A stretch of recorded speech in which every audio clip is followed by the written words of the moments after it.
Bon vespre a tots. Senyores, senyors, amics, amigues, autoritats, gracias por su vuestra asistencia y bienvenidos a todos a esta conferencia que, como vemos, ha despertado muchísimas expectativas. El futuro de la economía europea en la era Trump, que hemos organizado el Club Última Hora dentro de su ciclo Valores juntamente con el Cercle de Economía de Mallorca. Bueno, yo no quiero quitarle el protagonismo a nuestro amigo Pep Vicens, que luego va a hacer una presentación maravillosa de nuestro conferenciante de esta noche o de esta tarde, pero déjenme simplemente decirles dos cosas. Vivimos tiempos convulsos en los que se refiere a la política y a la economía mundial. Tiempos en los que un viejo conocido ha dado un golpe sobre el tablero geopolítico y económico, provocando un tsunami de reacciones financieras que influyen no solo en la economía de los países, sino en la economía y en los bolsillos de todos nosotros. Nuestro invitado de hoy conoce bien la situación.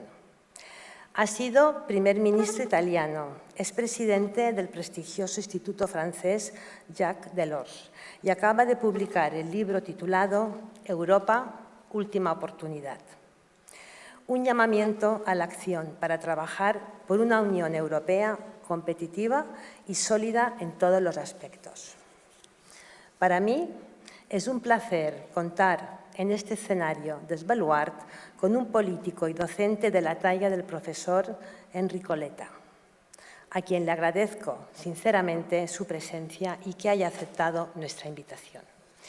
Y ya sin más dilaciones, puesto que estamos expectantes por escucharle, le cedo la palabra al presidente del Cercle de Economía, Josep Maria Vicens, no sin antes agradecerle su apoyo a él y a todo su equipo incondicional, como siempre, en la organización de este evento. Y a todos ustedes, gracias por acompañarnos en este segundo Club Última Hora de este año. Moltes gràcies. Benvinguts.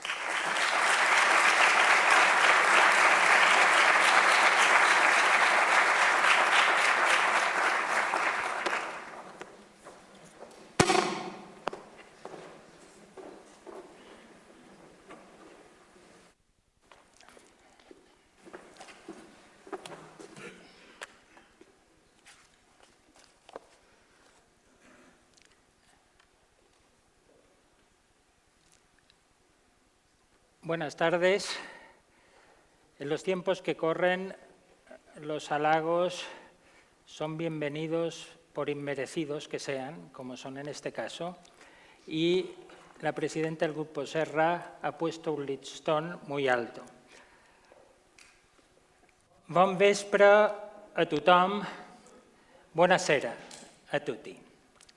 Saludos a la presidenta del Grupo Serra, estimada Carmen, profesor Enrico Letta, dignísimas autoridades, académicos, socias y socios del Club Última Hora Valores, del Cercle de Economía de Mallorca, familiares, amigos, amigas, señoras y señores.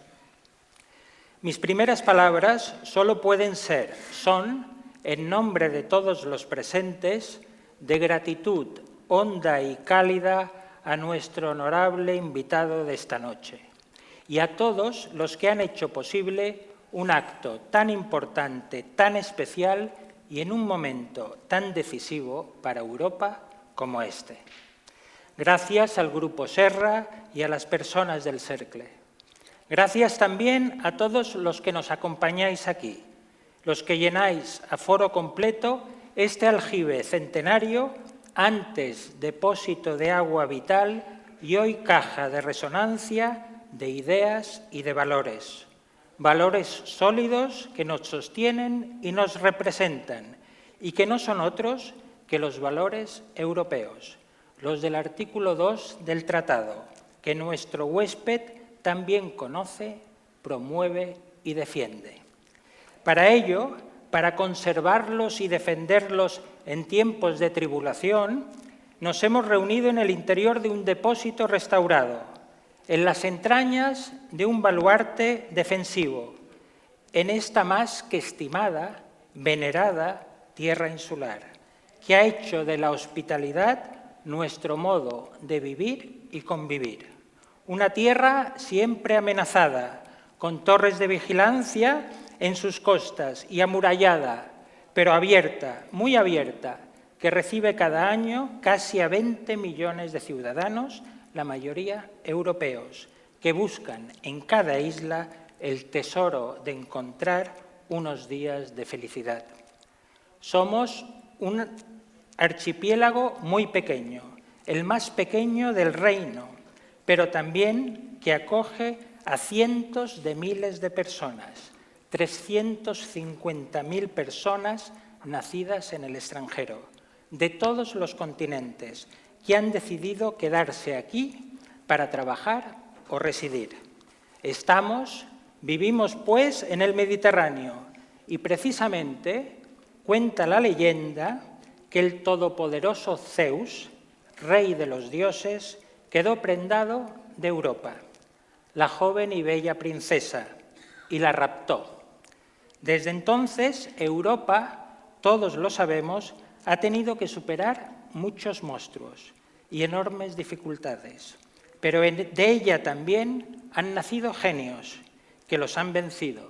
La filosofía griega, la idea de la democracia, el derecho romano, los átomos de Demócrito, la revolución de Galileo, la luz de Newton, los rayos de Madame Curie, la energía o la relatividad de Einstein o las neuronas de Cajal. Es verdad que Europa ha envejecido, el viejo continente nos llaman.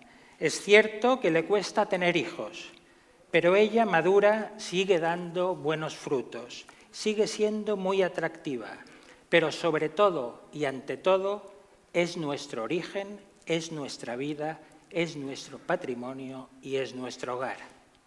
Necesitamos a Europa, aquí lo sabemos bien, somos Europa y ella nos necesita ahora.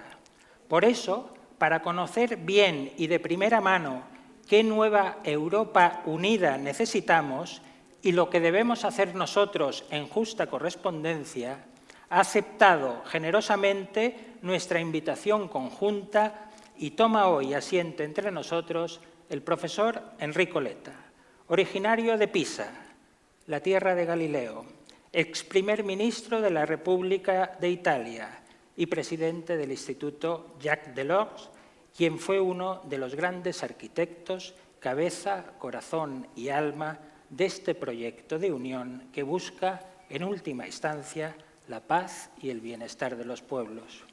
Nuestro invitado, hijo de un reconocido matemático probabilista Giorgio Letta y de una sarda, Anna Bianchi, aprovecha muy bien el tiempo. Casado con Gianna Fregonara, que nos acompaña aquí en primera fila, es padre de 3 hijos, 2 en Londres y 1 en Roma.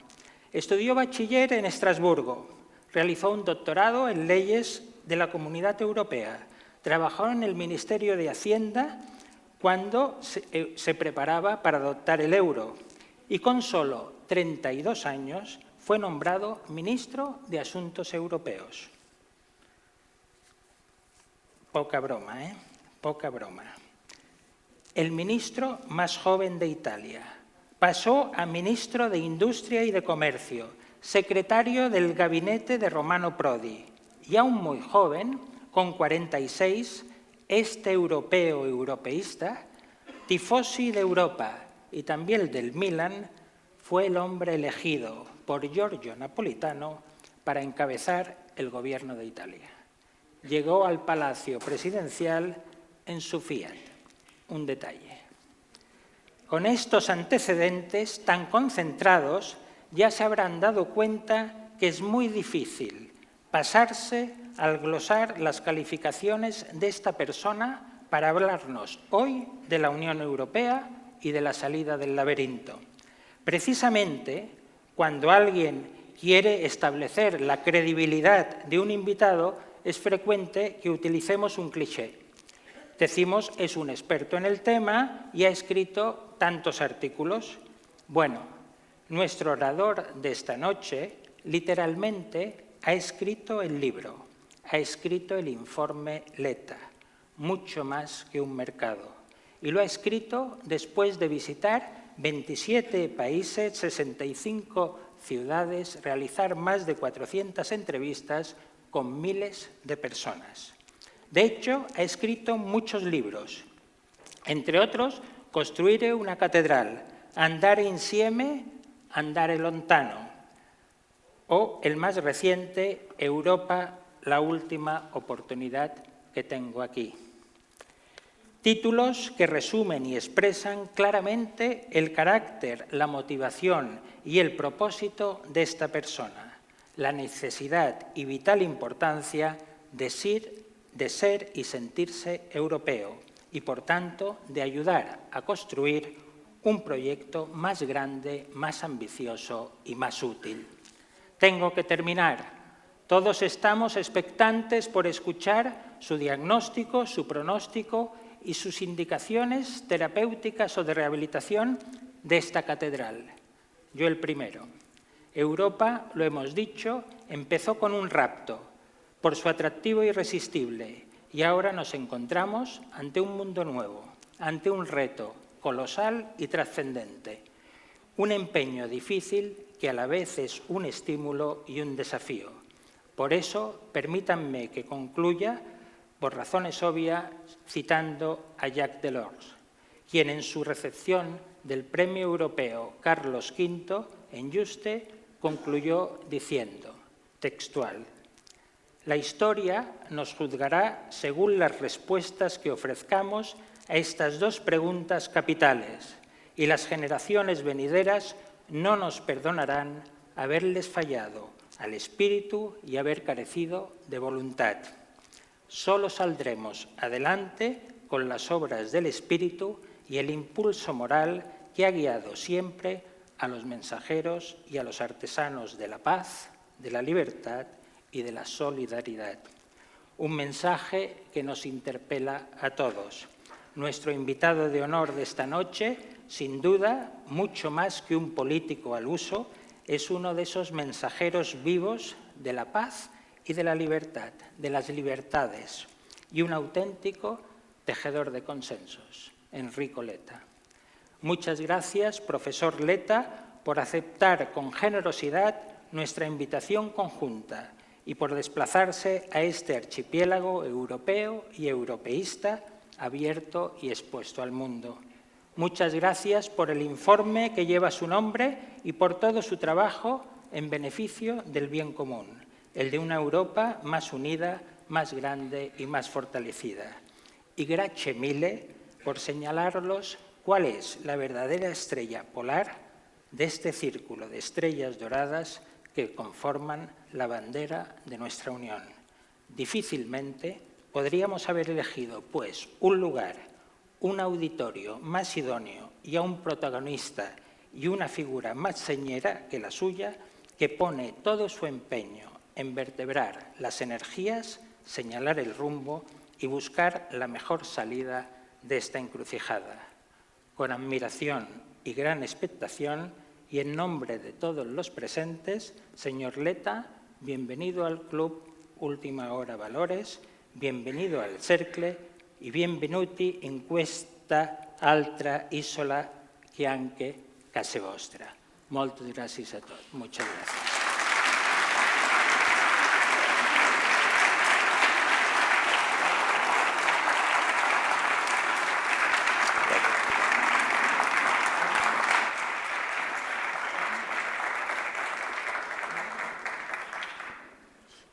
Muchísimas gracias, buenas noches a todos.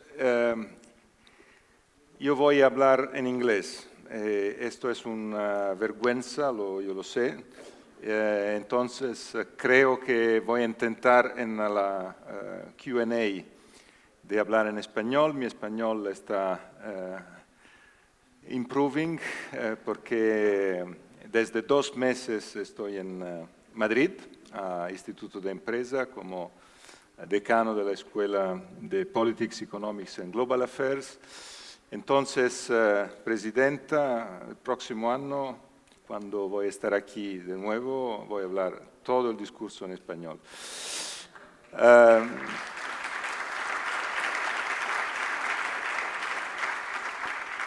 I thank you very much for the invitation. Gracias por la invitación. Para mí es fantástico estar aquí. Es fantástico estar en el Mediterráneo, en el corazón del Mediterráneo, en el centro. Yo vengo de Pisa, mi madre es sarda y para mí el Mediterráneo es el corazón de todo. Y muchas gracias, señor presidente, también por estas referencias a la mitología griega de Europa. Yo quisiera añadir algo más a sus palabras de introducción, otra referencia también muy importante para mí. Europa era una princesa fenicia. Y esta princesa fenicia llegó a Europa, pero venía de fuera de Europa. Era alguien que no era una ciudadana comunitaria, era extracomunitaria, fuera de la comunidad. Y yo creo que eso es uno de los mensajes más importantes que tenemos que transmitir de cara a nuestro futuro. Nosotros, los y las europeas, somos un pueblo abierto, es un lugar abierto para recibir, para conocernos, y esta es una de las referencias más importantes para todos nosotros. Estoy aquí, en primer lugar, para contarles una historia. Es la historia de una singladura, de un viaje por toda Europa. Es la historia de un viaje y es la historia también de una serie de reuniones con la gente. Viajes de Lituania a Portugal, de Atenas a Irlanda. Un viaje para preparar un informe. Un informe para intentar relanzar de nuevo la integración europea. La integración europea a día de hoy está tropezando con serias dificultades.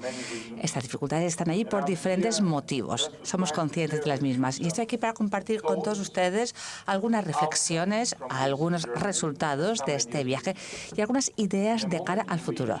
En un momento en el cual todo lo que está pasando a nuestro alrededor nos lleva a que no podamos descansar, no podemos estar parados. Yo sé que aquí la gente con frecuencia viene aquí a descansar. Pero a mí lo que me gustaría decirles de manera muy clara es que lo que yo he escrito en el informe y en el libro que ha mencionado también, que también se encuentra en las librerías españolas en la actualidad, con el título Última oportunidad, es pedirles de manera categórica que no descansemos, sino que actuemos. Actuemos, manos a la obra, por motivos muy simples. A día de hoy, la Unión Europea está bajo ataque, por primera vez desde muchas décadas. Y la Unión Europea está siendo atacada del oeste y del este, por diferentes motivos. Y es un ataque tan inesperado, tan impredecible, tan anómalo. Esta semana, tengo que reconocer, empezó en Copenhague. El lunes yo estaba en Copenhague. Estaba en Copenhague presentando el informe ante el Parlamento danés.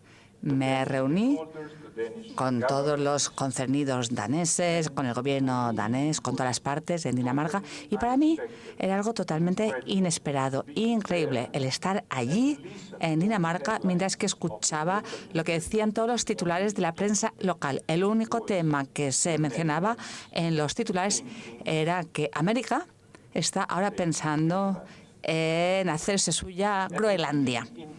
Y estar allí en Dinamarca, hablando del futuro, de la competitividad, de la justicia social, de la cohesión, y pensar que el tema candente allí era cómo defender Groenlandia de Estados Unidos, a las claras nos muestra que estamos en un mundo que ha perdido totalmente el norte.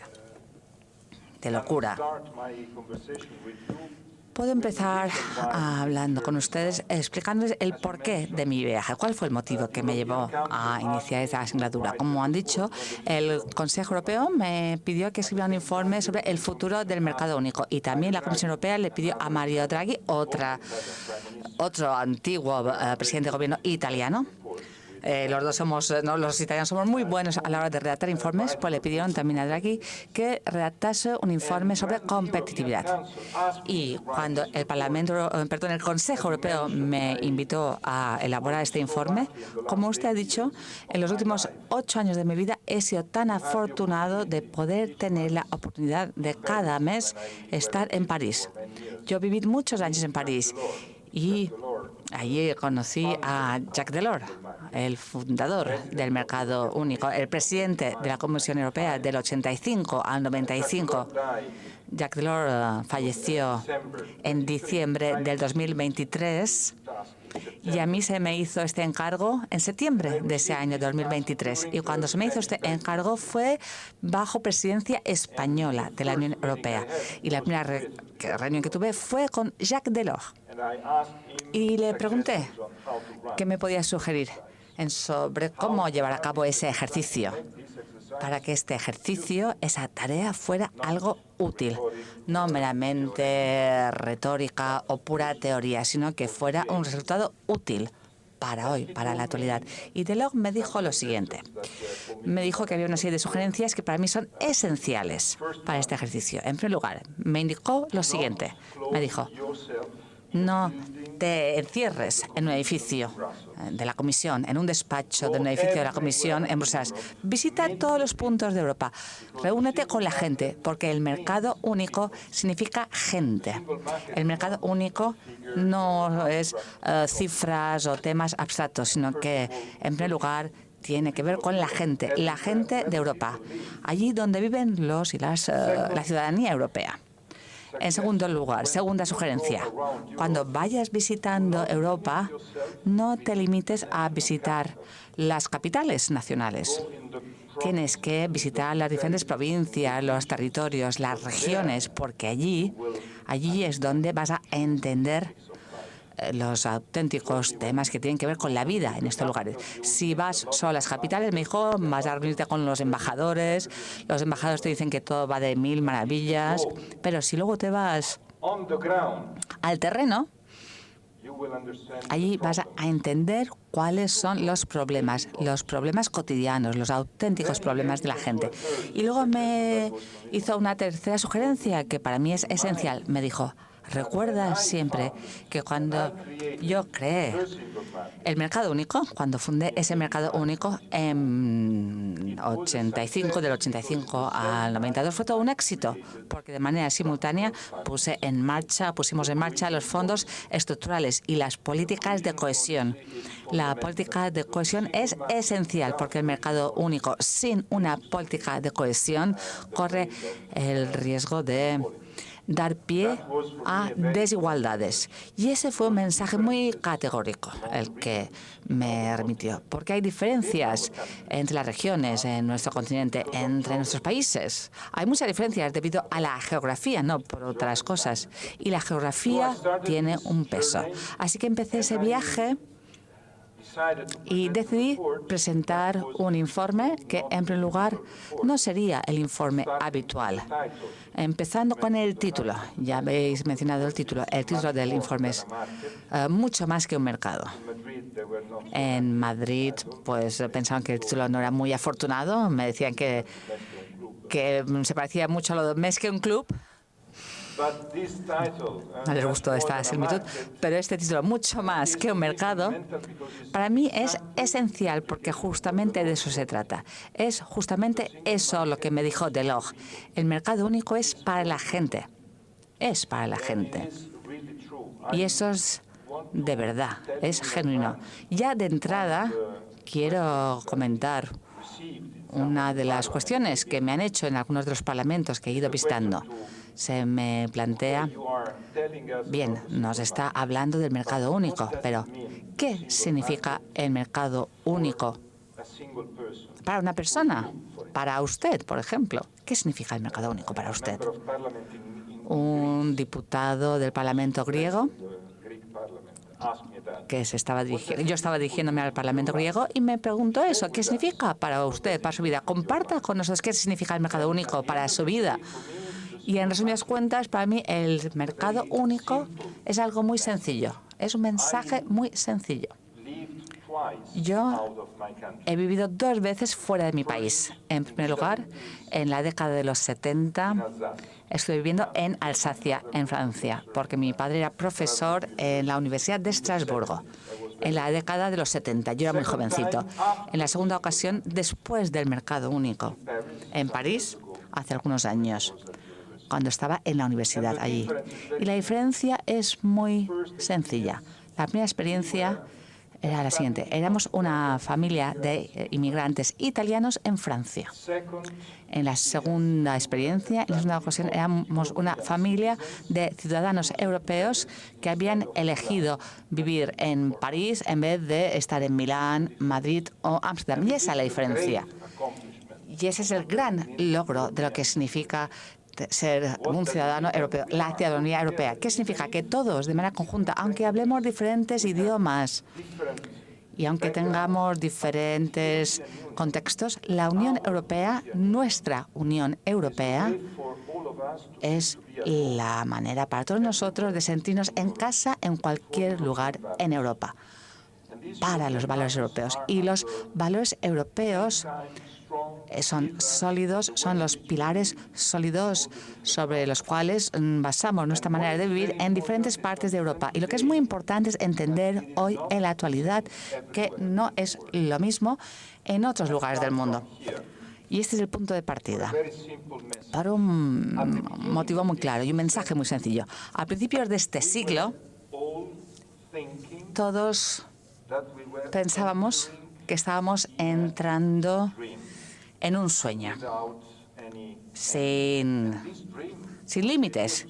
Y ese sueño era esa idea de decir, todos y todas acepta el Estado de Derecho, todo el mundo acepta el Estado de Derecho, todo el mundo acepta la democracia, la paz reina en todos los lugares. Por tanto, nosotros, europeos, podemos, por ejemplo, dejar la industria manufacturera a los chinos, la manufactura a los chinos, podemos dejar la energía a los rusos, a los países del Golfo, podemos dejar las finanzas o la tecnología a Estados Unidos y nosotros podemos asumir la creatividad para nosotros, porque del resto del mundo vamos a recibir la energía a bajo coste. La industria manufacturera va a contaminar otros lugares y podemos aprovecharnos de eso. Y lo mismo en cuanto a las finanzas. Y esta opción, pienso yo, fue la peor opción que tomamos. Y a día de hoy entendemos que fue una mala opción. Cuando de repente nos damos cuenta de lo que está pasando. ¿Y qué es lo que está pasando? ¿Qué está pasando? Cuando de repente, hace pocos días, y quiero ser muy honesto y hablar sin ambajes, en estos 2 últimos meses, cada día, por la mañana, por la tarde, por la noche, hemos oído un montón de noticias de Estados Unidos. Y todas estas noticias están generando confusión, están generando locura. Pero en todas estas noticias, esas frases, estos anuncios de Trump, de Vance, de Musk, hay una que es la que me parece la más amenazadora. Y tiene que ser el objeto de las reflexiones que quiero compartir con ustedes hoy. Y es la siguiente. Elon Musk hace algunos días dijo a los ucranianos, les dijo, compórtense bien. Si no se comportan bien, voy a desconectar, voy a desenchufar. Y no se trataba de una amenaza general, era una amenaza muy específica. Si alguien viene aquí y nos dice, bueno, compórtense bien, si no voy a apagar la luz, voy a desenchufar, nos quedamos a oscuras. Y esa es la diferencia. Y lo mismo para Ucrania, pero también para nosotros mañana, el día de mañana. Todos dependemos de los satélites. Los satélites son parte de nuestra vida cotidiana. La meteorología Un ejemplo muy sencillo, muy cercano. Pero todo, a día de hoy, todo depende de los satélites.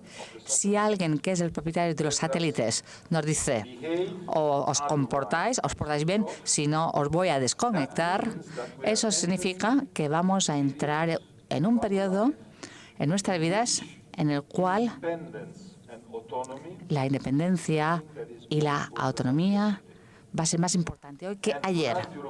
Y para nosotros, europeos, intentar integrar el mercado único para conseguir esa autonomía y esa independencia no es algo que vaya en contra del otro, sino que es algo esencial para nosotros, fundamental. Poder ser autónomos, poder ser independientes en los aspectos más importantes como energía, conectividad, mercados financieros, industria manufacturera, defensa, poder ser independientes como europeos.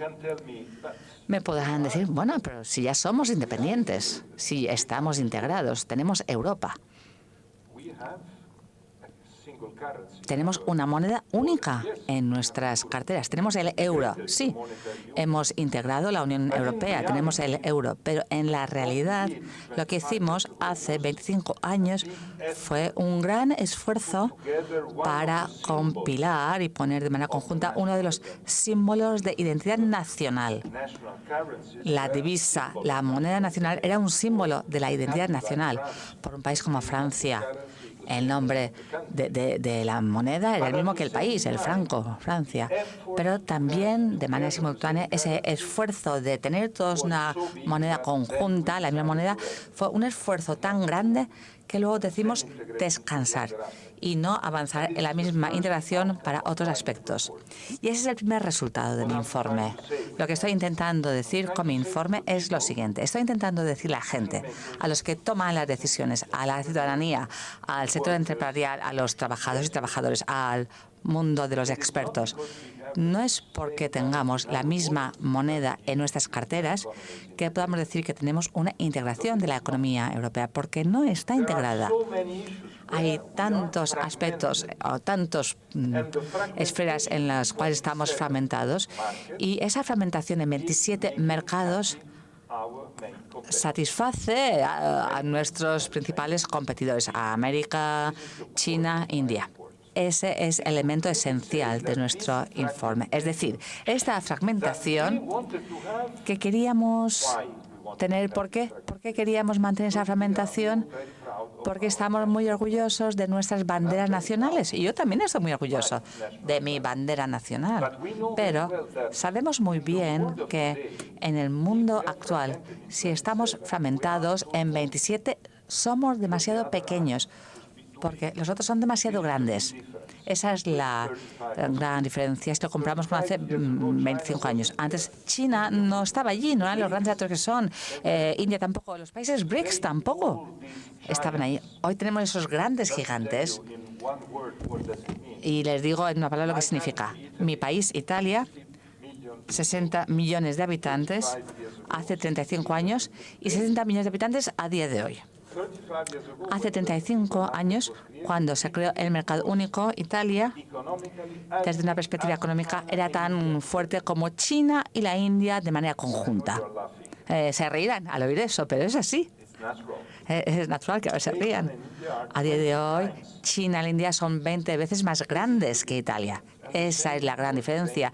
Y lo mismo se puede aplicar a España, Francia, Alemania y Francia. Yo he intentado decirlo. Se lo dije primero a los grandes países europeos. Siempre utilizo este ejemplo. Los países europeos están divididos en dos grupos de países. Los países pequeños y aquellos países que no son conscientes de que son pequeños, porque todos somos países pequeños en el mundo actual. Frente a China, somos una pequeña provincia, somos como una pequeña provincia de China. Frente a Estados Unidos, frente a India, la única posibilidad frente a todos ellos es estar unidos como europeos. Y si no entendemos ese concepto, entonces La verdad es que estamos avanzando más hacia nuestro declive. Por eso, en la primera parte de mi informe hago hincapié en este tema. Digo de manera muy clara, tenemos que entender que hay esferas. Me he centrado en tres ámbitos: energía, telecomunicaciones y mercados financieros. En esos tres sectores estamos fragmentados y somos débiles debido a esta fragmentación. Y esta fragmentación es el motivo por el cual somos débiles, es nuestra flaqueza. Puedo citar algunos ejemplos, porque no quiero ceñirme a la teoría, quiero ser muy concreto con mis ejemplos. Si, por ejemplo, tenemos en cuenta los mercados financieros, cuando presento el informe, la gran sorpresa para la gente, para mis interlocutores, es siempre la misma: entender que los mercados financieros son 27 y no uno, porque nuestra primera intuición, nuestra primera reacción inmediata es: tenemos la misma moneda, todos tenemos la misma moneda en nuestras carteras, así que la economía está integrada, pero en realidad somos 27 mercados financieros, porque no queríamos tener una integración completa después del euro. ¿Cuál es la consecuencia de ello? Dos ejemplos muy específicos. Las consecuencias de estar fragmentados en 27 mercados. Cada año tenemos 300.000 millones de ahorros. Tenemos 300.000 millones de ahorros que dejan Europa para ir a Estados Unidos, porque el mercado norteamericano está más integrado, es más sólido, es más atractivo, y estos ahorros van hacia el mercado norteamericano. Nuestros ahorros se van a esos mercados, fortaleciendo las empresas americanas, las mismas empresas americanas que después vienen a Europa para comprar nuestras propias compañías con nuestro dinero. Y eso es una paradoja, es una de las grandes paradojas, debido a esa fragmentación. Otro ejemplo muy simple, pero claro, de lo que significa esa fragmentación. Yo utilizo el término colonia. Parece que quizás sea un poco demasiado categórico, quizás sea excesivo hablar de colonia, pero si comparto con ustedes el ejemplo de lo que pasa, por ejemplo, día tras día en cuanto a pagos digitales, los pagos digitales que realizamos en nuestra vida cotidiana, pues saben que cada día hacemos pagos digitales. ¿Cuántos pagos? ¿Cuántas transacciones hemos realizado hoy? 5, 10, 20. Vamos a cenar a un restaurante esta noche, vamos a pagar de manera digital.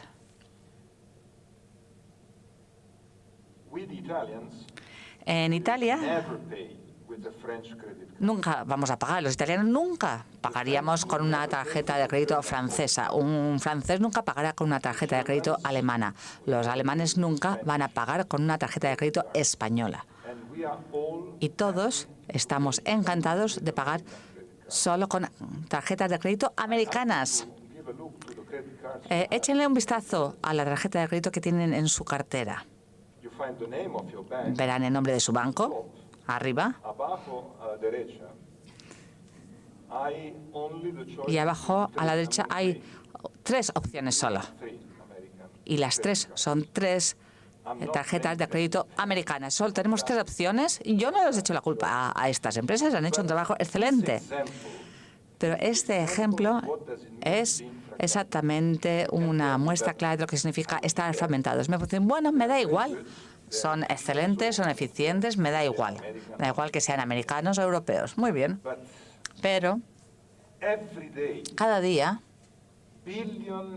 miles de millones de transacciones entre europeos en terreno, en suelo europeo, vendiendo bienes, servicios y productos europeos, se están llevando a cabo, transfiriendo datos a Estados Unidos, transfiriendo las comisiones, las tasas a Estados Unidos, Por tanto, somos una colonia. Somos una colonia. Y somos una colonia porque estamos fragmentados, porque no tenemos un mercado financiero único y unificado en Europa. Es imposible tener una tarjeta de crédito europea porque tenemos 27 mercados financieros y cada producto financiero empieza con un pasaporte nacional. Entonces, con ese pasaporte nacional se ve frenado en una frontera que no existe en realidad porque no tenemos fronteras, pero existe en nuestras mentes. Otro ejemplo. Empecé mi viaje pensando que podía llevar a cabo ese viaje utilizando trenes de alta velocidad. No para venir a Mallorca, evidentemente, pero en general para viajar por Europa y visitar las diferentes ciudades. Usted ha mencionado 65 ciudades que visite. En mi país, yo viajo siempre con los trenes de alta velocidad. En España también cojo el AVE. En Francia también cojo el TGV.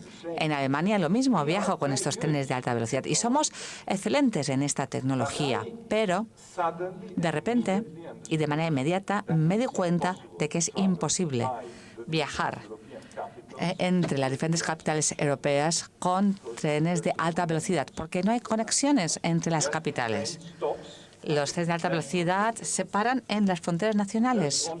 Hay solo 2 capitales que están conectadas por estos trenes de alta velocidad: París y Bruselas. Para el resto de Europa hay que viajar, hay que ir en coche, en avión. Y eso es una demostración clara de lo que está pasando. Todavía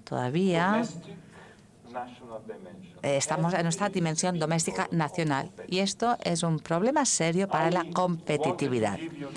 Quería transmitirles este mensaje. Es un mensaje de que hay que levantarse, hay que ponerse en marcha, hay que activarse. Es un aviso y hay que reactivar ya la respuesta. Porque esta fragmentación es el problema más importante que tenemos.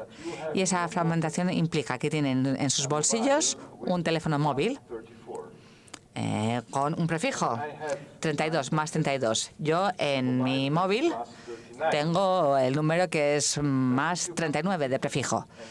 Pero si voy a Italia, si vienen a Italia y quieren alquilar un apartamento o quieren llevar a cabo cualquier tipo de actividad en Italia, les pedirán que den un número de teléfono con el prefijo 39. Le pedirán que tenga una cuenta bancaria en un banco italiano. Y en realidad ese es el problema más serio. Protegemos nuestros paladines nacionales, pero somos incapaces de desarrollar a esos paladines, a esos campeones nacionales. A la hora de desarrollar esos líderes nacionales, entonces sí que saldremos ganando. Y ese es lo que hacemos y podremos ganar en el ámbito mundial. ¿Dónde somos líderes? Somos líderes en la industria aeronáutica a nivel global. ¿Por qué? Porque en la industria aeronáutica no tenemos un Airbus italiano, uno portugués, uno esloveno, un sueco. Tenemos solo una Airbus, una empresa Airbus, y solo un Airbus europeo. Por tanto, va por delante de Boeing. Y esa es una demostración de lo que quiero decir. Y no solo se trata de intentar hacerlo todo de manera agigantada, porque tener estos campeones europeos es algo que nos permite alentar a las pymes. Pues las pymes están trabajando duro y están trabajando con esos grandes líderes europeos. Y cuando un líder europeo es referente a escala mundial, están con ellos. Pero si los líderes son solo nacionales, pues van a estar en declive porque la dimensión de nuestros países no es lo suficientemente grande. Cuando nos unimos todos, ganamos, salimos ganando. Ese es el mensaje más importante que les quería transmitir hoy. En el informe que he presentado, tengo toda una lista muy larga de propuestas muy específicas, propuestas de estar juntos, de integrarnos y de poder así ganar frente a los demás y con los demás. Proponen una integración del mercado de las telecomunicaciones, una integración del mercado de la energía y una integración de los mercados financieros. Miremos a la energía. Con la fragmentación actual, con la energía, estamos pagando un precio que es muy elevado debido a esa fragmentación. Y aquí tienen suerte porque tienen la excepción ibérica, pero viniendo de Italia. La fragmentación del mercado europeo es un desastre en lo que se refiere a competitividad, competencia y precios. Y nuestras empresas están pagando unos precios para la energía cada vez más elevados. Y, por tanto, eso afecta también a su competitividad. Otro ejemplo muy revelador. ¿Cómo podemos acompañar una transición? La transición verde. Decidimos emprender esa transición verde, pero la transición verde tiene un coste muy oneroso. Y tenemos que acompañar, tenemos que respaldar esta transición, tenemos que financiar los costes. Y no podemos hacerlo solo con fondos públicos. No creo que sea posible por un motivo muy sencillo. Y es que hay muchos países en Europa que no quieren financiar con fondos públicos esa transición, porque piensan que fondos públicos implica que estarán obligados a unir su deuda con nuestra deuda. Yo vengo de un país que tiene una gran deuda y tengo que confesar que cuando voy a Lituania o cuando voy a Suecia es muy difícil el poder llamarles egoístas. A veces lo decimos en Italia, porque me dicen, tenemos un 17% de deuda y ustedes tienen 135% de deuda. Es fácil para ustedes pedir que fusionemos la deuda. Para nosotros es bastante más complejo el aceptar esa propuesta. ¿Es eso ser egoísta? ¿Se trata de una narrativa egoísta? Yo más bien creo que es de sentido común. Tenemos que encontrar soluciones comunes. Y las soluciones comunes que menciona el informe apuntan a tener fondos privados y también fondos públicos.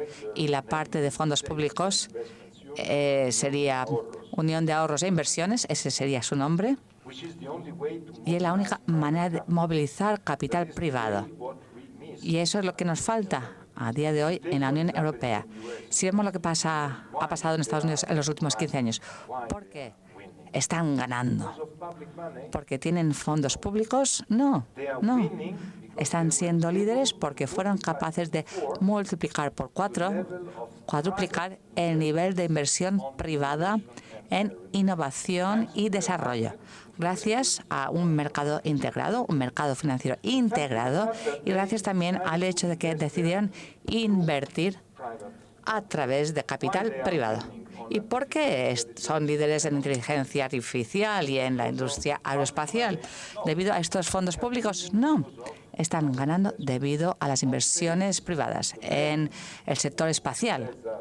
Esa persona que nos dice que os portáis bien si no os voy a desconectar, está allí debido a inversión privada. Y lo mismo para la inteligencia artificial. ¿Cuántos jóvenes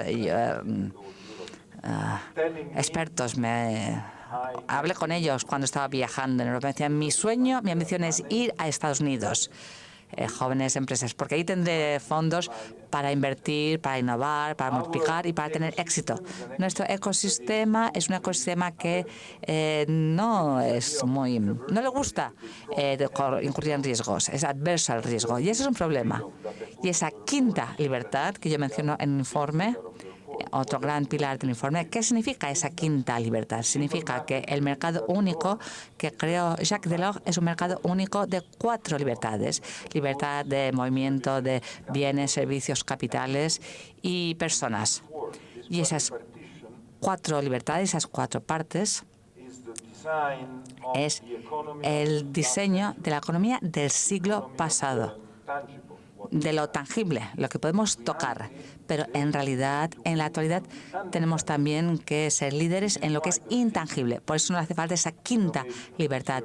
Innovación, investigación, conocimiento. Y por eso es lo que intento insistir que es importante en el informe, avanzar en ello. Pero esta fragmentación no es solo vertical. De manera simultánea es algo más, no solo energía, no solo mercados financieros, no solo telecomunicaciones o infraestructuras, no. Hay también una fragmentación horizontal. Yo he trabajado muy bien con la Asociación de Pymes a nivel europeo y nacional. Me reúno con federaciones de pymes y de manera conjunta me quedé muy impresionado al ver que solo 17% de las pymes pueden aprovechar la existencia del mercado único. ¿Por qué? Porque el mercado único está fragmentado también en sus reglas. Es decir, tenemos 27 legislaciones empresariales.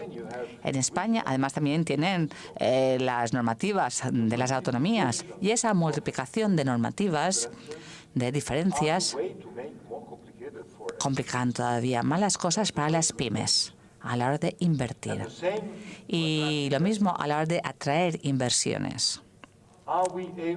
¿Somos capaces de poder eliminar esas normativas nacionales o autonómicas? No, hay que ser honestos, hay que estar al tanto de todo ello. No las podemos eliminar de un plumazo. Por tanto, la propuesta que yo hago en el informe no es eliminar esas normativas nacionales o regionales, sino crear un estado virtual, el 28º, un 28º estado virtual. ¿Qué significa eso? Es un estado que no existe, es un estado virtual con su propia normativa empresarial y de compañías, y una empresa puede optar por respaldarse por este sistema. Por tanto, tiene una especie de pasaporte para ir por cualquier lugar de Europa sin tener que cambiar, sin tener que tener una oficina jurídica con todo un ejército de abogados que le ayuden para entender cómo poder ir del mercado portugués al mercado español, teniendo en cuenta la normativa empresarial, o de Austria o Eslovenia, teniendo en cuenta todas las normativas de las compañías.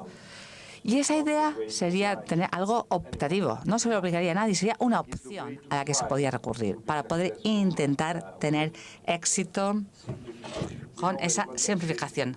Sabemos que a día de hoy la simplificación es una obligación. Nuestras reglas son demasiado complicadas. Tenemos que hacer las cosas más sencillas. Y esa es una idea muy específica, muy concreta, de cómo podemos ir simplificando.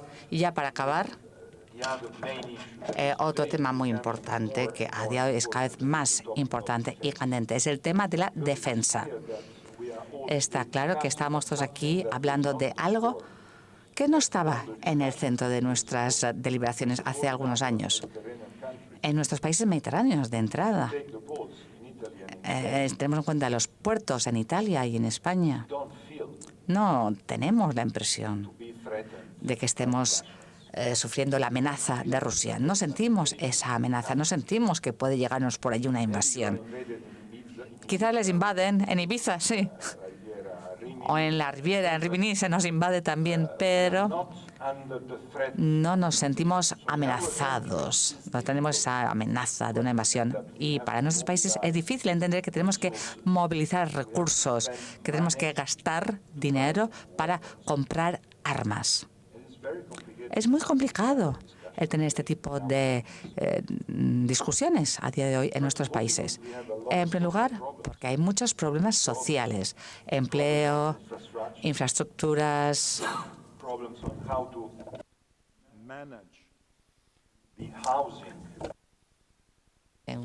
cómo gestionar el tema de la vivienda.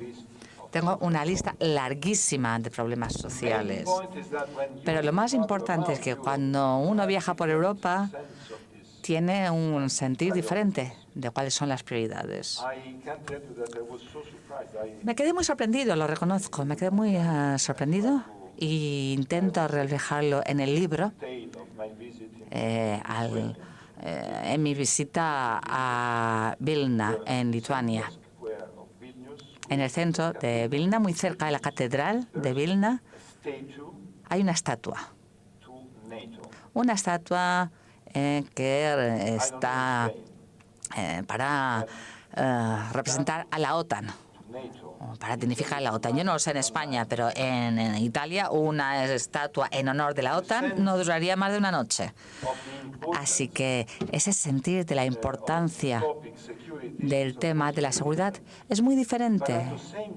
Pero también la frase que he mencionado antes, pórtense bien, si no voy a desconectar, eso es algo que quizás es más amplio, de mayor cobertura. Entendemos mejor lo que significa esa amenaza. No es solo la amenaza de los tanques, es la amenaza de ser una colonia en lo que se refiere a la tecnología, en primer lugar. Y también quise añadir que, y ya acabo con este punto, que todos tenemos que tener en cuenta el poder entender que la seguridad es un bien común, y es un bien común, y no se trata solo de armas. Sí, también se está hablando de armas, pero cuando se habla de seguridad, lo de verdad que es importante para la seguridad es que es un tema más amplio. La seguridad significa tener independencia energética. Si no tenemos esa independencia energética, no estamos seguros. La seguridad implica tener un mercado financiero sólido, unido. Si estamos fragmentados y si estamos en manos de Wall Street, tampoco somos independientes. Y lo mismo para la conectividad, para las telecomunicaciones y para todo lo demás. Pero también quisiera añadir algo más, para la industria de la defensa. Sí, le doy las cifras. Es una locura. El 80% de lo que gastamos para ayudar a Ucrania, y está bien, tenemos que continuar ayudando a Ucrania, esa es mi postura, pero el 80% de lo que gastamos se destina a comprar dispositivos militares no europeos. 140.000 millones de euros. 140.000 millones de euros se destinan a ello. El 80% de esos 140.000 millones de euros está destinado a crear empleos en Michigan, en Pensilvania, en Turquía, en Corea del Sur. ¿Por qué? ¿Porque somos generosos? No porque seamos generosos, sino porque estamos fragmentados. Porque nuestra defensa, nuestra industria de defensa no trabajan aunados. Nuestros países piensan que queremos ser una potencia nacional. Y una potencia nacional no aúna su industria defensiva con la de otros. Y tiene como la consecuencia el hecho de que no somos capaces de producir lo que necesitamos hoy para Ucrania y hemos estado obligados a comprarlo en los Estados Unidos y crear allí empleo. O sea que mi conclusión final es que toda esta fragmentación es un coste, supone un coste para nosotros, y la falta de competitividad de Europa es debida porque estas fronteras nacionales que seguimos teniendo en nuestras mentes, también en las conversaciones. Si tomamos lo que ocurre en el mundo financiero en las últimas semanas y meses, leerán muchos artículos sobre fusiones entre dos bancos. No estoy hablando de Sabadell y BBVA, estoy hablando de un banco italiano y otro alemán, Unicredit y Commerzbank. Y todos los discursos que mantenemos, artículos, están hablando sobre una fusión transfronteriza. Porque un banco tiene su sede en Italia y el otro en Alemania y discutimos sobre una fusión transfronteriza. No hay fronteras entre Italia y Alemania, pero seguimos nombrando esta fusión como una fusión transfronteriza y al final del día probablemente esta fusión no estará allí por el simple motivo, no por cuestiones técnicas, porque para los alemanes tener un banco que formalmente esté bajo control de los italianos es inaceptable por cuestión de estereotipos, no por motivos técnicos o económicos. Y si seguimos con los estereotipos, el declive estará allí, será inevitable. Quiero finalizar con una imagen y un episodio que es el gran motivo por el que debemos estar orgullosos de ser europeos. Y para mí este orgullo ha sido todas las veces en que he traspasado la frontera de las fronteras, la frontera de todas las fronteras, que es la frontera entre Alemania y Francia. Y en este viaje he viajado 20 veces por esta frontera, a través de esta frontera, y cada vez he tenido la sensación y el pensamiento de saber que allí hay decenas de millones de cadáveres de jóvenes alemanes y franceses, porque hasta el 45 sus países tenían la misión de enviar a sus jóvenes a matarse entre ellos y morir allí. Para mover la frontera 20 kilómetros hacia uno o hacia otro lado.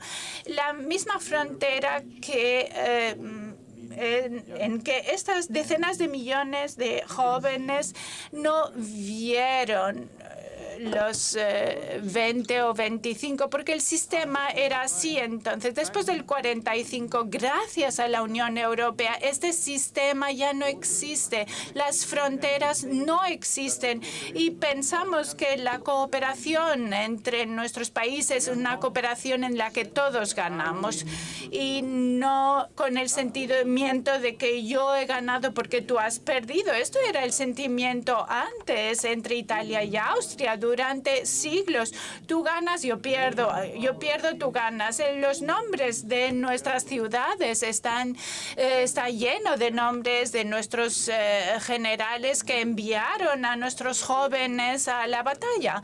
Y esta era nuestra historia, tenemos que aceptarlo. La cuestión crucial es que después del 45 hemos entendido que hemos sido capaces de vivir en coexistencia, en paz, y que es mejor para todos nosotros.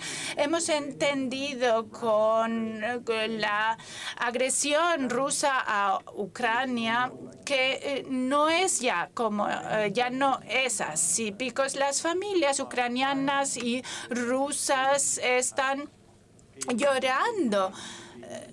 Sus jóvenes de 18 años están falleciendo por una frontera, y puedo decirles que cuando escucho a Trump hablando de Panamá, de Groenlandia, parece que este tipo de discurso sigue allí. Nosotros somos europeos porque hemos entendido que la frontera puede ser un lugar de cooperación y no un lugar de muerte. Y este es el valor más importante de la Unión Europea. Tenemos que estar orgullosos de ello y tenemos que estar orgullosos de continuar en la lucha por estos valores. Gracias.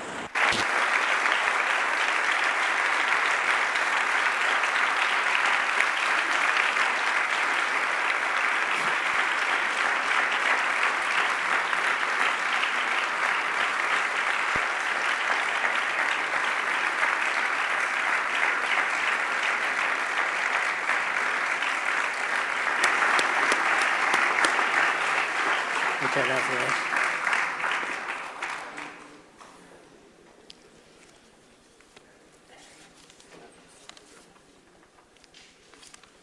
Bueno, muchas gracias, señor Letta, por su claridad, su realismo, el esfuerzo y que nos ha alumbrado o deslumbrado con una nueva ruta para esta Europa. Gracias también a la asistencia por su atención. Esto sí ha habido atención todo el tiempo y yo creo que como se le ha entendido todo, el interés que hay es muy grande y conozco a la mayoría de personas que hay aquí, estoy seguro de que hay muchas preguntas. O sea que yo empezaría ya el espacio de interacción con el público, ya veo que se levantan manos y si les parece podemos empezar. Lo primero, enhorabuena por la conferencia y por el acto. Unas preguntas que me surgen. ¿Por qué los parlamentarios europeos en este tiempo de la guerra de Ucrania no han dicho nada de negociaciones hasta que el señor Trump ha llegado al poder? ¿Qué es que la diplomacia estaba desactivada por algún motivo? La siguiente pregunta es, ¿por qué los gobernantes europeos no envían a sus hijos primero a la guerra, que tanto les gusta? Sería una cosa muy interesante. Y tercero, los 800.000 millones de deuda que nos van a meter con el tema armamentístico, no lo entiendo, porque la Unión Europea tiene el doble o triple de presupuesto armamentístico que Rusia. No lo entiendo, sinceramente, si usted me lo puede aclarar. Gracias. Mi primera respuesta es porque la paz tiene que ser una paz justa. Si la paz es una paz por la cual Putin toma mitad de Ucrania porque con la invasión militar, con los tanques, ha tomado Ucrania, no es una paz justa. La paz puede ser justa solamente si los ucranianos van a estar de acuerdo con esta paz. Entonces, hasta ahora, las negociaciones fueron negociaciones, pero hasta ahora sin ningún resultado. Y en este momento yo creo que la discusión es una discusión que esperamos todos que vaya bien en una paz con la cual Zelensky y los ucranianos sean de acuerdo. La paz no somos nosotros a decir cuál es la paz. La paz son los ucranianos a decir cuál es la paz justa. Entonces yo creo que si Trump decidió de no apoyar a los ucranianos, yo creo que es nuestro deber de hacerlo porque la paz sea una paz justa. Si pasa el mensaje que las fronteras en Europa se cambian con los tanques, yo creo que este mensaje va a ser negativo para nosotros también. Y creo que este punto es la cuestión de los 800 mil millones. El punto fundamental es que la Unión Europea hasta ahora, en muchísimos países, yo hablo de mi país porque es el país que conozco mejor, nosotros en los últimos 80 años hemos hecho un acuerdo con los Estados Unidos, un intercambio de una cesión de soberanía con la protección de la parte de los Estados Unidos. Cuando digo soberanía, digo que cerca de Pisa hay una gran parte de una pineda que es territorio americano. No es una base NATO, es una base americana. Y esto es porque nos garantizaba protección. Y gracias a esto, hemos evitado de expender dinero para defensa. Italia es un país que expende 1,3%. 1,3 es muy poco. Y esto porque este acuerdo con los americanos funcionó para 70 años. Ahora Trump dijo que este acuerdo va a terminar.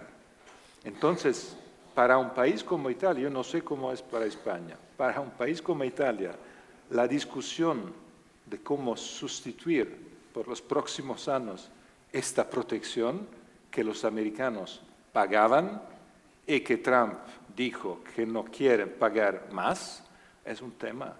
Y mi solución es la solución de pagar juntos a nivel europeo, porque pagando juntos a nivel europeo podemos hacer ahorros gracias a evitar duplicaciones, que es un gran problema de nosotros. Hacemos lo mismo, con duplicación de todo. Yo creo, mi ciudad podría ser muy bien protegida conjuntamente de italianos, españoles y franceses. Y el punto esencial es que si no comprendemos que la continuación de la presente situación va a aportar a una falta de seguridad en Europa, esto es un grandísimo problema, es un problema de una situación que está cambiando no porque nosotros queríamos este cambio, porque Trump ha cambiado 80 años de política extranjera americana. Este cambio no es solamente con Italia, no es solamente con España, no es solamente con Europa. Canadá, México, Dinamarca, todos estos países están cambiando actitud. Dinamarca, yo repito el ejemplo de Dinamarca, es interesante. Dinamarca fue el país en la historia europea siempre junto a Margaret Thatcher, a Reino Unido.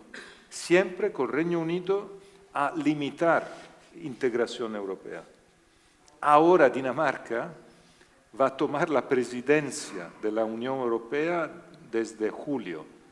Yo encontré el gobierno de Dinamarca, es el gobierno hoy más europeísta, porque Dinamarca comprende que tenemos que juntos defender nosotros y ser más integrados. Creo que tenemos que ser aware, tener conciencia de este cambio necesita acciones.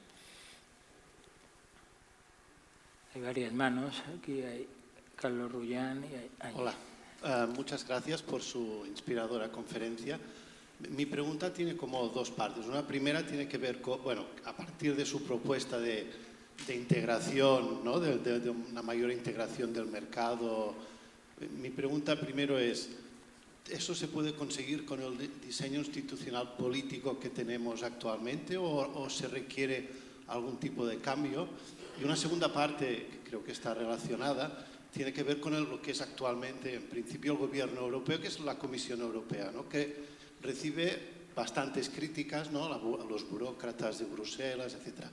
Algunas críticas vienen de gente contraria a la Unión Europea, pero bueno, un poco desde su punto de vista, alguien convencido, como creo que somos la mayoría aquí, a favor de incrementar la integración europea, ¿qué parte válida tienen alguna de estas críticas? ¿Qué críticas son válidas al papel de las regulaciones de la Comisión Europea?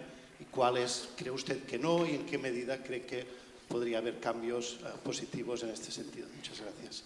Gracias por esta pregunta, que es muy importante. La primera parte fundamental, mi informe trabaja sobre propuestas con los tratados vigentes, sin cambio de tratado. Esto podría ser un problema porque los tratados no son perfectos. Pero yo decidí de trabajar con estos tratados sin proponer ningún cambio de tratado por dos razones políticas. La primera es la experiencia del COVID. Durante el COVID, todo lo que hemos hecho fue con los presentes tratados. Los presentes tratados son flexibles, bastante flexibles para tomar decisiones importantes. Es la demostración. Y la segunda razón es típicamente política. Con Europa hoy atacada desde este, desde oeste, abrir una discusión institucional entre nosotros, creo que sería la cosa peor. Creo que tenemos que actuar con las herramientas que tenemos. Abrir ahora una discusión institucional de cambio de tratados sería para mí una locura total. Cambio de tratado necesita acuerdo de 27 países, Orbán compreso. Entonces es prácticamente imposible. Pero sus preguntas es muy interesante por una otra razón, que normalmente en estas conversaciones yo recibo siempre una pregunta diferente de su pregunta. La pregunta es, muy bien lo que no dice, pero es imposible porque con el veto un país va a bloquear todo. Que es una pregunta muy interesante para mí, por una razón muy simple. Como usted sabe muy bien, el mercado único funciona con el voto a la mayoría, no con el voto a la unanimidad. El voto a la unanimidad en Europa funciona para la política extranjera, la política de defensa, las sanciones, no funciona por el mercado único. El mercado único, la materia típicamente comunitaria, en el mercado único se decide a la mayoría. Pero pensemos todos que en Europa las decisiones son tomadas a la unanimidad. Esto porque tenemos como países miembros un comportamiento que es el comportamiento de la unanimidad en la cabeza. Intentamos siempre de tomar acuerdos a 27. Para mí esto es un gran error. Si tenemos un acuerdo a 20, a 22 sobre un tema, es mejor decidir que esperar de tomar un acuerdo a 27. Es como la vida de todos nosotros. Nosotros habitamos en Roma en una copropiedad de 50 apartamentos. Y para cambiar el ascensor, fortunadamente tenemos el voto a la mayoría en esta copropiedad. Un voto a la unanimidad sería imposible de tomar un acuerdo para cambiar el ascensor. Es la misma cosa a nivel de Europa. Entonces, todas estas propuestas son con los tratados existentes y con una fuerte respuesta a los gobiernos nacionales. Hay que decidir a 20, a 20. A 25, a 25. Si un país en contra, este país va a aceptar la ley de la mayoría. Porque si continuamos sin decisiones, este declino va a continuar. Y la segunda pregunta, muy interesante también, en verdad, hay una over-regulation sobre algunos temas. Entonces, la necesidad ahora de simplificar es absolutamente necesaria. La razón es por la cual yo presenté esta propuesta del 28 estado virtual, pero también la propuesta de limitar las directivas y de pasar a reglamentos, porque las directivas es una manera de multiplicar legislación. Como los franceses muy bien dicen, el problema es el millefeuille. El millefeuille que no es un gâteau, el millefeuille que es la multiplicación de niveles. Es un problema para las empresas, es una multiplicación de tiempo, de costes, tenemos que saberlo. Entonces creo que este punto, un punto fundamental, von der Leyen está tomando importantes decisiones sobre esto, pero es muy importante que los políticos regionales, nacionales, europeos y los stakeholders, los empresarios, los trabajadores, sindicatos, sean capaces de presionar y de decir claramente que less is more, como dicen los ingleses muy bien. Menos es más. ¿Más preguntas? More questions? Yes, thank you very much for the debate. My question follows what the gentleman has asked before concerning unanimity. No se puede llevar a cabo si no se rompe en Europa de una vez por todas la norma de la unanimidad en todos los aspectos. Usted dice que lo económico ya es mayoría, pero el político no. Entonces muchísimas decisiones no se podrán tomar porque se necesita la unanimidad. Mi pregunta es, ¿no se dan cuenta arriba del todo en Europa, ya sea la Comisión o el Consejo de Europa, de que si no rompen la unanimidad de una vez por todas no podremos avanzar? Esa es mi primera pregunta. Y la segunda pregunta es que si hubiera ganado Kamala Harris en los Estados Unidos, pues su discurso hoy habría sido distinto y las percepciones de lo que pasa en Europa y todo lo del realmente también habría sido distinto. Entonces, claro, yo pienso que en 4 años los republicanos pueden perder las elecciones y volveríamos a la situación normal. Mi preocupación es que no veo que en los Estados Unidos haya movilizaciones en contra de toda esa política de Donald Trump. Ni incluso no veo que ni en California ni en Nueva York, estados demócratas, parece ser que les va bien esa política. Entonces, puede haber Trump o políticos tipo Trump para rato. Creo que en Europa, si tuviéramos en algún país un político como ellos, habría movilizaciones en la calle. Pero en América no. Entonces parece ser que esto es... Lo de Trump es un cambio estructural en los Estados Unidos y eso es lo que más me preocupa. ¿Usted lo ve así? Sobre el primer punto, repito lo que he intentado decir antes. Para mí la cuestión fundamental es una cuestión es un tema de comportamiento de los países miembros. Tenemos esta herramienta que es la cooperación reforzada. Las grandes conquistas europeas, Schengen, euro, son todas cooperaciones reforzadas. Un grupo de países en avant-garde, los otros llegando después. Esta es la única posibilidad, creo.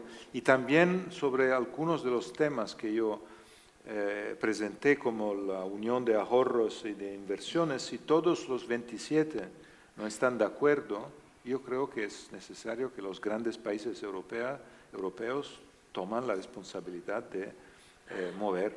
Y yo sé que esto es posible porque España, Alemania, Francia, Italia, Polonia, el Países Bajos están de acuerdo con esta propuesta. Y no podemos esperar que 2, 3 países muy pequeños estén de acuerdo en una situación en la cual la unanimidad necesita años y años. No tenemos tiempo, esto es el punto fundamental. Hemos perdido 10 años. Hemos perdido 10 años porque la crisis financiera fue un desastre para Europa, fue un desastre para la confianza entre Europa y entre europeos, con todos los estereotipos. Hoy es una gran satisfacción para nosotros de ver que los mejores resultados económicos en Europa son de los países que llamaban los PIGS, los países del sur. Europa es el tema de la confianza mutua, confianza, es fundamental. Si continuamos con esta idea que algunos son mejores que otros, es un desastre total. Los estereotipos son presentes en Europa. Esto es un gran problema, es un problema de todos nosotros. Y la segunda pregunta es un muy buen punto, porque mi respuesta es que yo escribí el informe antes de Trump, porque yo presenté el informe antes del noviembre del año pasado. Yo estoy convencido que todas estas ideas son útiles con Trump o sin Trump. Trump es un acelerador de todo esto, un gran acelerador, y es también un acelerador. Pero mi gran temor es que la situación americana, por muchísimas razones, puede ser una situación que no cambia en los próximos años rápidamente. Puede cambiar o puede estar como es. Nosotros tenemos, creo que comprender que este tema de la integración del mercado europeo y de ser independientes y autónomos es necesario siempre. En el mundo de hoy es necesario siempre. Y como he dicho, como quiero repetir este punto, no es contra, porque todo esto no es contrario a una alianza con los Estados Unidos, que yo creo tiene que estar, si ellos quieren lo mismo, pero tenemos que tener esta alianza. Independencia y autonomía de Europa no es en contra de esto, es en favor de Europa. Este favor de Europa es absolutamente esencial hoy. Esencial por muchísimas razones. Es la unidad de Europa que es la única manera de defender nuestros intereses. Un ejemplo muy simple. Trump está atacando los coches alemanes. Yo no sé por qué, yo creo que una vez compró una Mercedes que no funcionó, porque tiene esta... Y atacando los coches alemanes, hay, por ejemplo, en mi país, la reacción de alguien que dicen, está atacando los alemanes. No es un problema de nosotros. Cuando tú lees los números de cuánta parte de un coche alemán es construido en Italia, o en España, o en Polonia, tú comprendes inmediatamente que es un problema de todos, no es un problema de los alemanes. Porque ¿cuántos empleos vamos a perder en Italia si Trump ataca los coches alemanes? Tenemos que estar unidos, que responder todos unidos, todos juntos.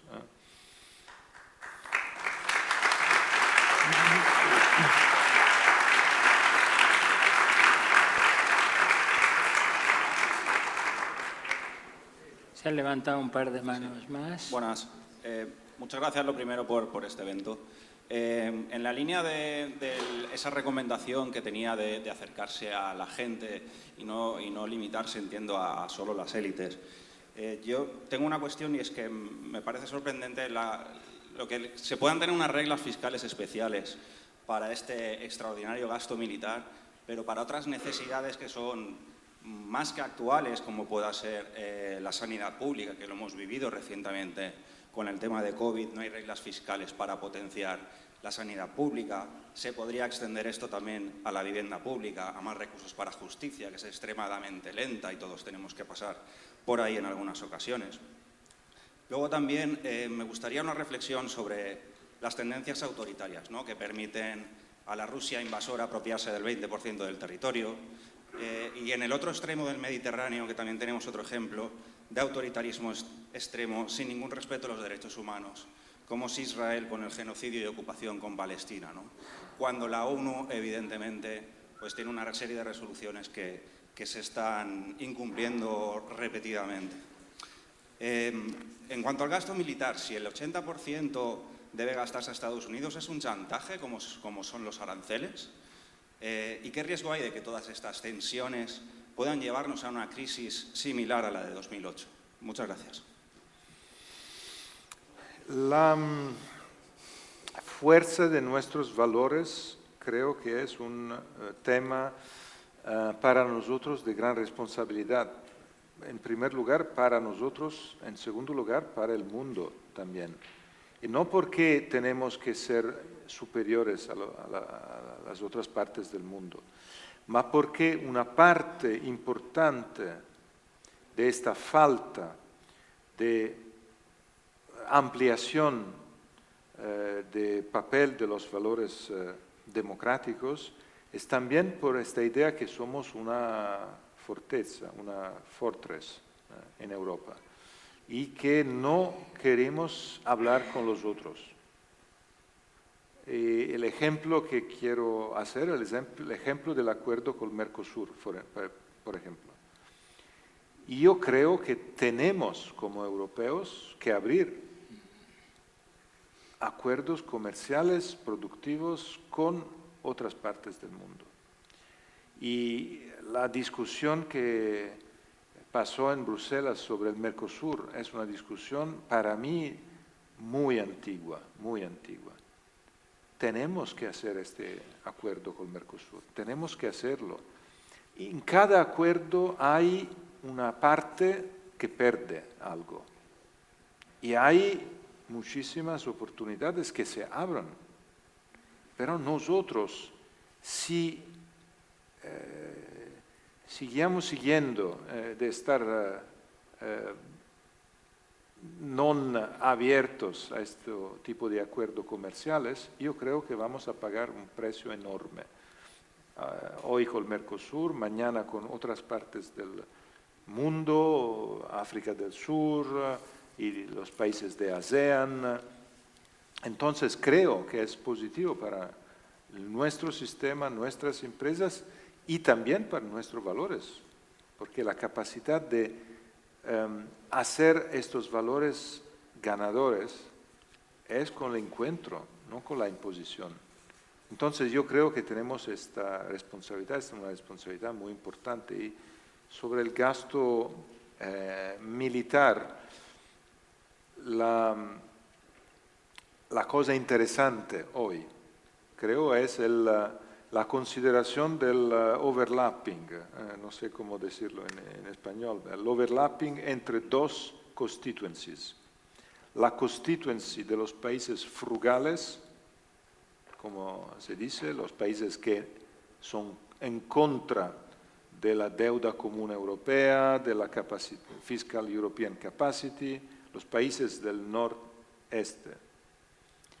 Y la constituency de los países que están geográficamente cerca de Rusia, que son los mismos. Estos países quieren más defensa común.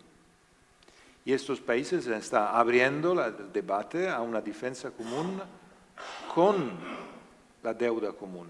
Entonces yo creo que esto es una buena ocasión para intentar de construir una Fiscal European Capacities, todos juntos, sobre tema que es el tema de defensa, pero si lo hacemos con defensa, tenemos que hacerlo también con otros temas.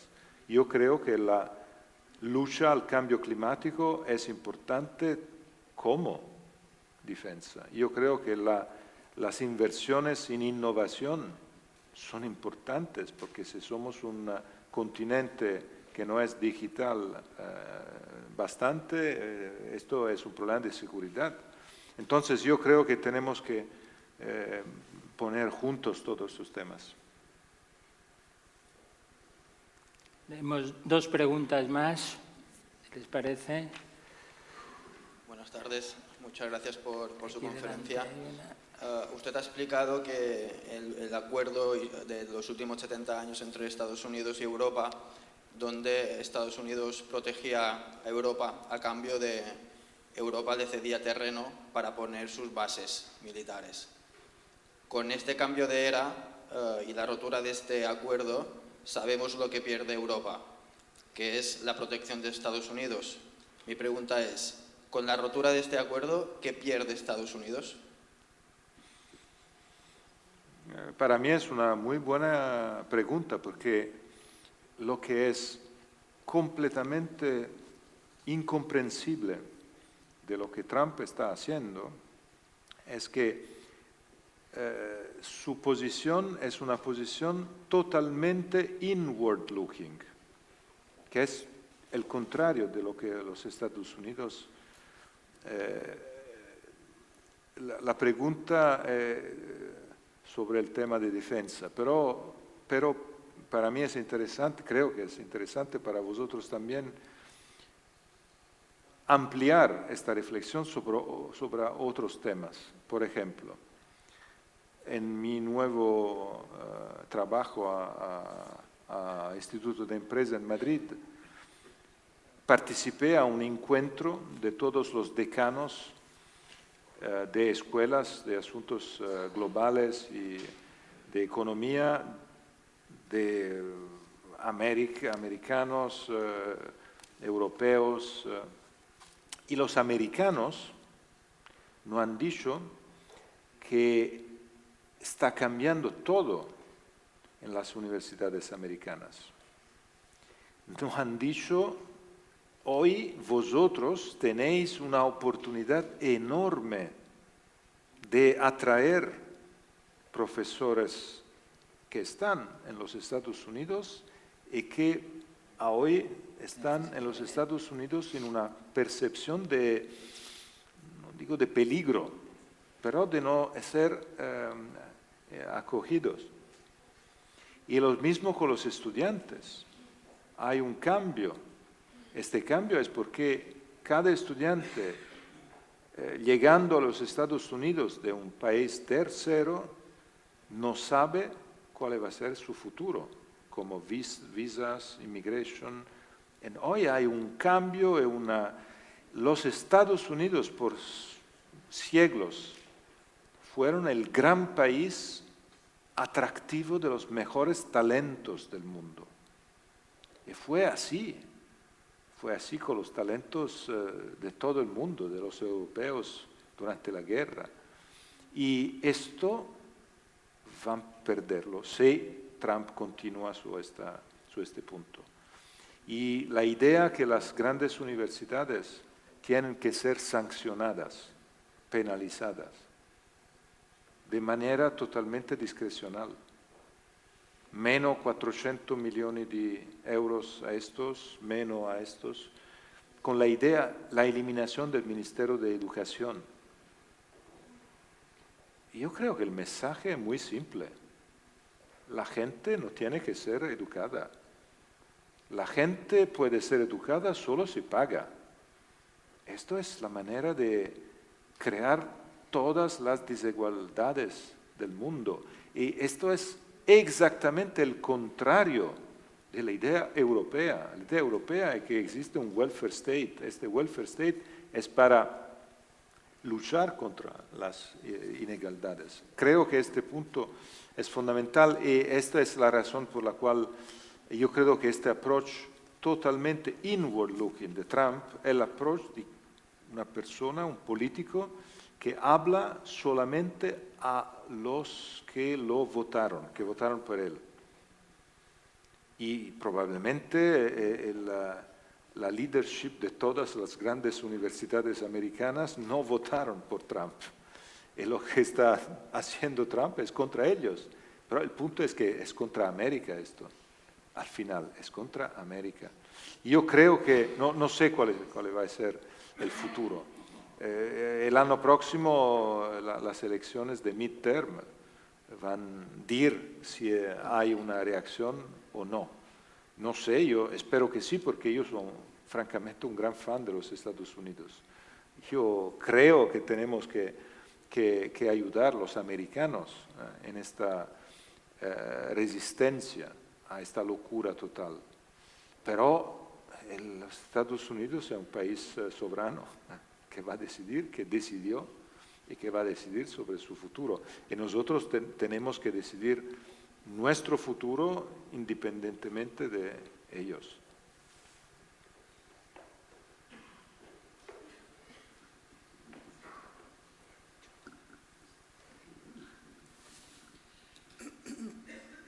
Estamos a tiempo de recuperar una cierta hegemonía en los espacios que usted decía, de energía, de tecnología, de finanzas. ¿Estaremos a tiempo o siempre Estados Unidos nos avanzará en estos 10, 20 años que hemos perdido los europeos?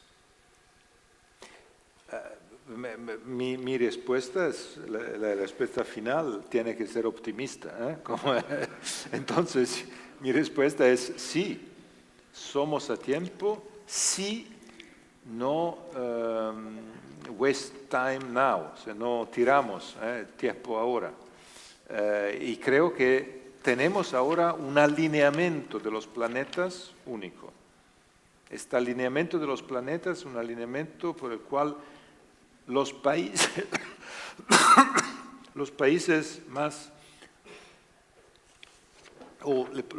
menos pro-europeos tradicionalmente, hoy, por una razón de amenaza, de presión, son más pro-europeos. Entonces, este alineamiento de los planetas es algo que está pasando ahora y que puede...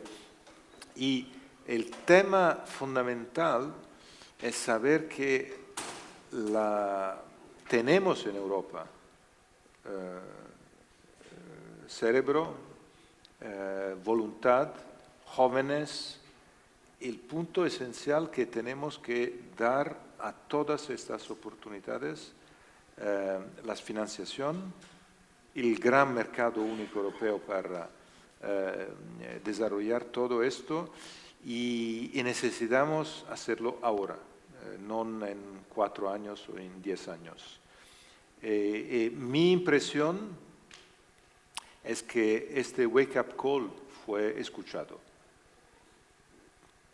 Quiero decirlo porque el programa de la Comisión von der Leyen es un programa que tomé todo el informe Draghi, mi informe, las soluciones, y en la hoja de ruta a los comisarios europeos, tú puedes ver todas las soluciones, la quinta libertad, la libertad de quedarse, los 3 temas, telecom, financial markets, energía, la unión de ahorro e inversiones. Entonces, la Comisión Europea decidió de trabajar sobre esto como grande prioridad.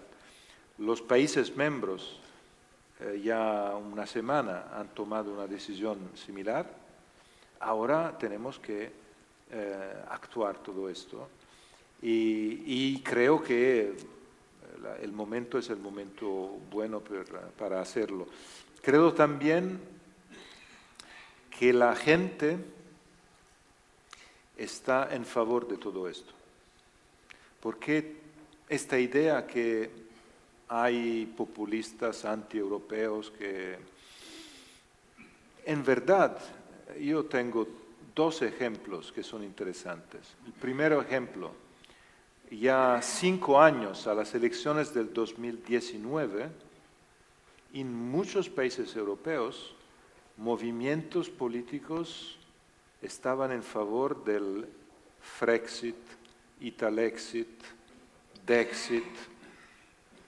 Vosotros sois un pueblo sabio, entonces no hay Spexit, pero creo que hoy este tema no existe. Hoy este tema no existe. Ninguno está con una propuesta de exit de ningún tipo. Es la demostración que también las fuerzas políticas más populistas al final comprenden que Europa es incontornable, es fundamental. Y el segundo, el sondeo de Eurobarómetro de la semana pasada, es increíble. Es el máximo resultado en favor de Europa, de la historia de Europa, que es la demostración que somos en tiempos difíciles, con una gran amenaza, una gran presión, pero es la demostración que la gente quiere Europa, necesita Europa. Es el momento que Europa tiene que responder, tiene que actuar, porque cuando hay expectativas, si la respuesta no es a la altitud de estas expectativas, creo que el riesgo es más alto. Es la razón por la cual este es el momento de actuar, este es el momento de también estar en la calle para decir que Europa es nuestra casa. Esto para mí es un punto fundamental. Entonces no es solamente ahora una responsabilidad de los políticos, de los ministros, de los presidentes de gobierno o de regiones. Es una responsabilidad de todos nosotros como actores sociales, como empresarios, como periodistas, como trabajadores. Es una responsabilidad fundamental. Somos juntos en esta responsabilidad. Bien, yo creo que lamentablemente tenemos que acabar.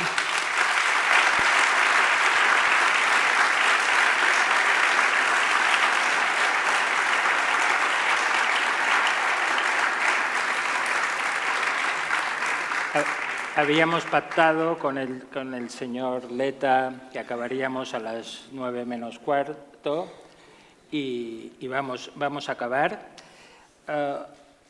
Me gustaría, para concluir, hacer un resumen. Yo creo que lo primero que hay que hacer es darle las gracias. Ha seguido los consejos de Jacques Delors, o sea, no se ha encerrado y se ha movido y ha venido aquí. Ha sido una suerte poder venir en este momento y en este momento tan importante para Europa y para todos nosotros. Contra viento y marea es otro libro que él escribió el 2017.